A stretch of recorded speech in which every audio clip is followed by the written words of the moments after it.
Hey, Gary Covert here, and I want to talk to you about the oil business. Of course, I want to talk to you about oil investments, but before you even talk about investments, it's good for you to understand the oil business. So let me break that down for you. First is that there's an upstream, there's a midstream, and there's a downstream.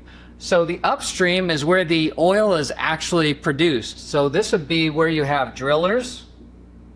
People are actually drilling for oil and gas. Right? So they're the ones who will go to a piece of land, drill on that land, extract the oil, and produce it. And then it goes to what we call the midstream. So midstream is a huge business. It's a very big business too. You think all the money is just in wells.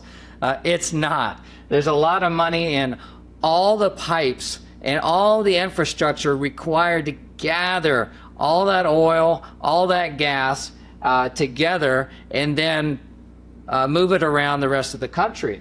And where they move it is to the downstream. So the midstream people, they make a ton of money moving oil, like liquid oil, and also gathering gas. So when you're at a well site, you're going to see, if it's producing some gas, you're going to see a valve. And when I've gone to the field with people, they've explained it to me this way. They'll point at that valve and they'll say, that valve right there, that's where we make our pennies. And then they'll point to another valve and they'll say, that's where we make our dollars. So what they're talking about is gas, and what they're talking over here on that valve, and then they're talking about liquid oil over here on that other valve. So what happens at the drill site is that you're getting three commodities, and a lot of people don't understand this, but depending on the geology of the well that you're in, sometimes it's mostly gas, sometimes it's mostly oil. Some wells even have like 50-50. And then there's also another thing in there called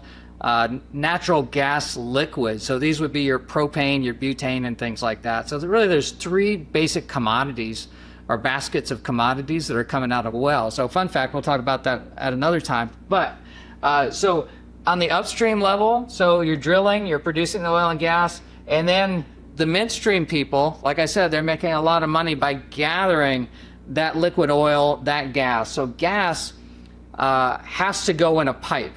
So if you're producing from a well and you want to sell your gas, then you have to have pipe infrastructure.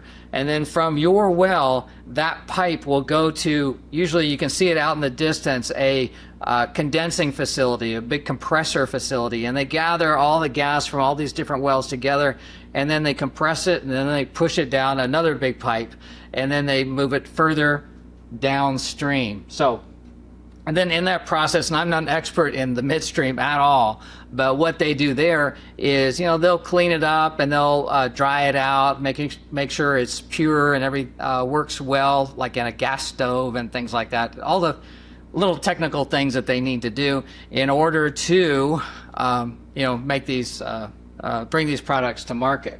There's one other thing in here, and I want to mention it, is water. So, well, what's water got to do with oil and gas? A lot. There's a lot of money that can be made in water. I don't know other basins as well, but at least in the Permian Basin in West Texas, where most of the U.S. Oil and gas is produced, a big chunk of it is produced, there's an awful lot of brine down there. So it used to be an ocean, so this whole basin is shaped like this. And there's not only gas trapped down there, oil trapped down there, but it's also a big ocean is down there. So there's lots of barrels and barrels of water that get produced for every barrel of oil or barrel equivalent in gas. So there's a huge business in taking that water, separating it from the oil, and then putting it back in injection wells or recycling it, cleaning out all the stuff that's in it. There's a lot of what they call total dissolved solids are quite high, so it's salts. They call it, it's like a briny thing. And it's a huge business right here being able to get rid of that water. And it's fun fact, and we'll see how this plays out, but there's some interesting materials that are in this water, including lithium. And I don't think anyone's really cracked the code out in West Texas where they're producing the oil, but there are trace amounts of lithium in these things, and you can extract that. So anyway, the fun fact, that's something that might produce as well as a future income stream out of West Texas. They're already doing that in Arkansas, where they have brines that have very high concentrations of lithium. So just utilizing the same technology and same skill set of a driller, they're able to go in and be able to get lithium out of the water that's in what they call the Smackover Formation, which is basically in Arkansas. So anyway, interesting thing. There's lots of ways to make money in oil and gas. I'm giving you a very high viewpoint of the business here. So you drill, you produce the oil and gas up here at the upstream, and then in the midstream, you move it all around where it needs to go, and there's tons of money to be made in there. And then there's the downstream. So downstream would be your refineries. And that's where you produce your gasoline, that's where you get your clean butane, your propane, all the feedstock that you have for fertilizers and petrochemicals, and it's a huge business down here, and I don't understand it at all. I just know it's really, really big.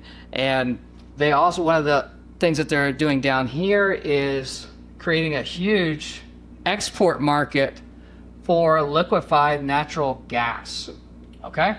So up here, you're producing oil, you're producing gas, natural gas, and it goes through the midstream. And then downstream, one of the big things that they're doing is creating big facilities that are, take that clean gas and then condense it. They freeze it and they liquefy it. They make it so cold it turns into a liquid.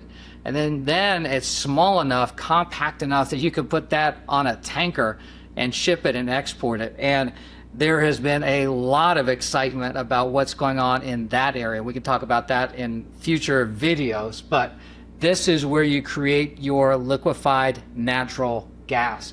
And then that can be an export market that can go to Europe, that can go to Asia, all sorts of places. So anyway, hope this helps you understand how the oil and gas business works. You have your upstream, your midstream, and your downstream. And when I'm talking to you about investments and I'm talking to you about opportunities in oil and gas, I'm talking about the upstream. Maybe later in the future, maybe we can talk about some midstream opportunities through water and things like that. But certainly this is, when I'm talking about oil and gas, this is what I'm talking about the upstream. So upstream, there's still plenty of money to be made here, but I also wanted you to see this entire value chain going from upstream, midstream, and downstream. So hope you found that useful, and here to educate you on all things oil and gas, and hope you found that to be useful.